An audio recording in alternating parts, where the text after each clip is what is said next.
I have blogged every step I have made with my research, pre-production and post-production process.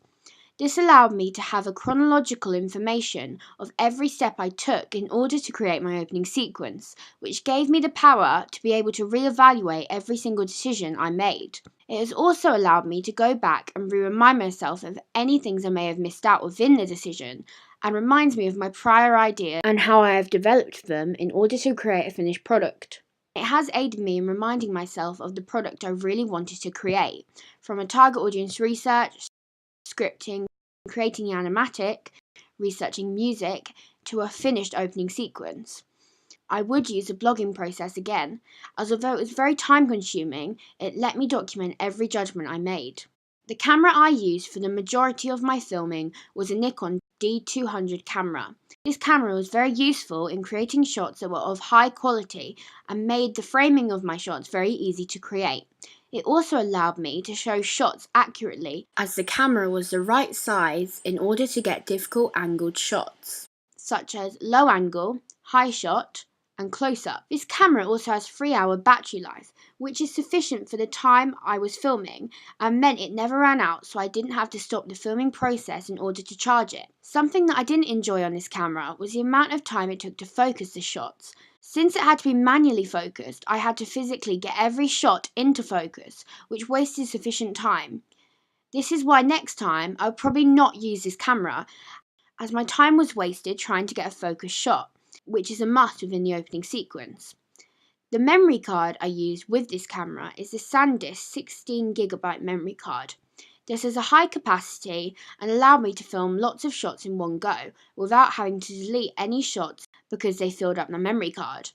It also allowed me to use the same memory card for all the locations, meaning all my filming was compiled into one place. I would use this again, as it was specifically useful for the amount of shots I had to film and allowed me to keep all my shots together in one detailed place, meaning I wouldn't lose any. The tripod I used was the Manfrotto tripod. When I tightened the tripod up for still shots, I was pleased with the effect as it created a non-shaky picture. The only negative I had is that I couldn't find the right setting for panning, so it was either too loose or too rigid to pan. So next time, I would like to use an aluminium head tripod, as this allows you to get a very smooth pan, but also allows you to have some control over the tripod itself, as although the Manfrotto tripod was very good for still shots, my moving shots had to be at a fast speed, so it didn't have a shaky picture. The iMac was sufficient hardware for importing my shots and putting them into sufficient files, allowing me to organise and evaluate all my shots even before using any editing software. It also has software such as Final Cut and GarageBand, which is what I use for editing and applying music to my opening sequence. Final Cut has very impressive editing software that allowed me to create my opening sequence as a continuous narrative. It gave me the structure in order to create the emotive narrative I was aiming for. It also allowed me to layer any effects and add titles. GarageBand was the software I used to create my music for my opening sequence.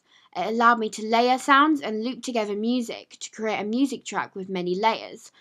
The music helped me create the tone of the social drama and helped me employ the somber tone I was looking for. What I didn't enjoy on GarageBand is that, at points, it was very hard to compile all the layers together in order to create a continuous sound that didn't sound different at different points. But I would use GarageBand again, as it was very sufficient in helping me create the tone of my social drama film. I used Photoshop in order to create my production card for my distribution company, Puzzle Pictures. Photoshop also allowed me to use their shape tool in order to create the puzzle shapes, and also the font on the puzzles. This was helpful considering there was no other software that would allow me to do this.